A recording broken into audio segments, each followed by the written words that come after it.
Now when it comes to the Kaaba, the main point that we try to communicate is the following. In Islam or in the Quran, God teaches that if all mankind and if all the jinn combine to sin and move away from God, then God doesn't lose one atom's worth of His kingdom.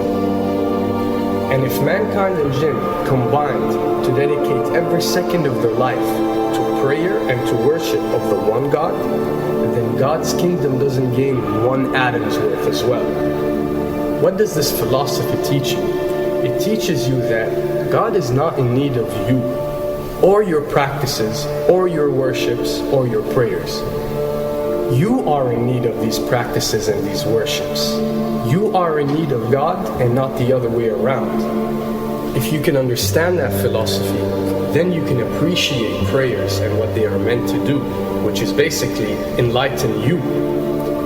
So when dealing, for example, with the Kaaba, Muslims are required to go and perform Hajj one time in their life, and it's one of the 5 pillars of Islam. Growing up, most Muslims accept this, and most of them do it without questioning, and this is the essence of belief, and this is great.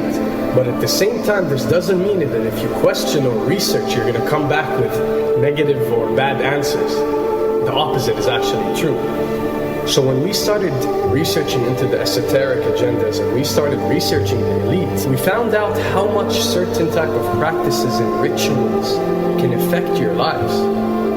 So when we went and placed this on Islam, we developed an even deeper respect for this religion and a far deeper respect for God and the creator of us. So when you go to the Kaaba and you circle around it 7 times, the essence of this worship is not that you are worshipping a stone, or that you are worshipping a house, or that you are worshipping a Kaaba. The Kaaba is merely the focal point or the centerpiece that all Muslims have to unite and focus their energy and prayers towards in a practice that is actually worshipping God.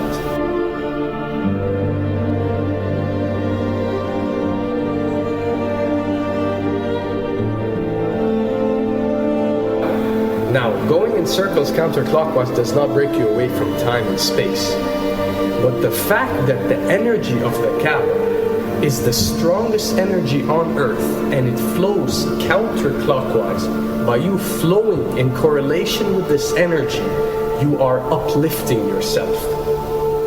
You are reaching spiritual levels that you rarely do experience anywhere else on earth. And the fact that you got to do it 7 times, and we are taught that there are 7 skies or 7 samawat or 7 spiritual planes, then one can discover that each circle breaks you through a spiritual plane spiritually, so you can reach the ultimate state of wisdom and spirituality.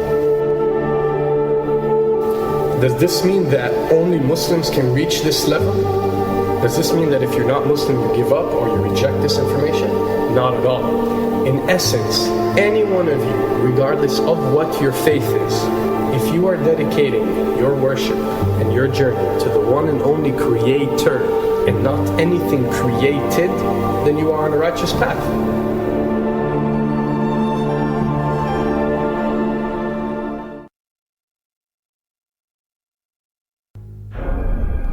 To begin with, the significance of 911.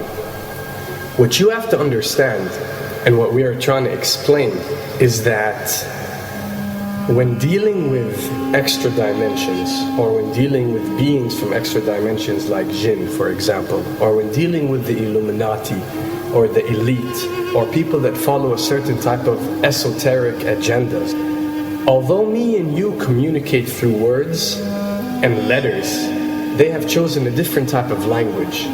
And this is a cross-boundary type of language. This is a language that goes across the boundaries, understood by all. And this is the language of numbers and shapes.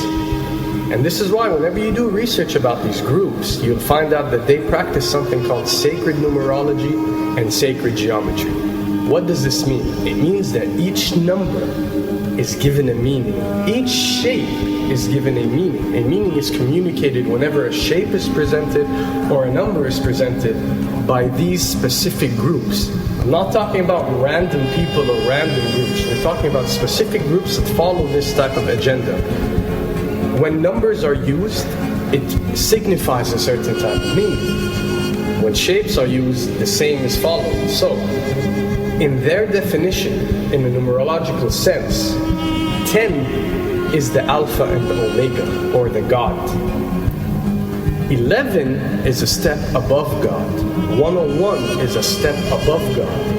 911 or 911 is the skipping of God. It is the ultimate challenge. It is going from number 9, which has a specific meaning, to number 11 without going through 10. It's skipping God. So it's no coincidence that this event that we call 911 today took place on 911. It is the ultimate challenge. So now that we understood what 911 means, what other practice do we do that deals with 911? Calling a number whenever you are in an emergency. Now, creating an institution that helps people whenever they are in need of help and whenever they are experiencing an emergency is fine. There's nothing against it. There's no religion, there's no logical person on earth that will tell you this is wrong. But when you understand how sinister that these elite are and the way they work on a level that's way beyond what you think. So the fact that when you're experiencing an emergency or when you are in need of help, you have to pick up a phone and dial 911, which is the ultimate numerological definition of skipping God, then you'll understand how these people work.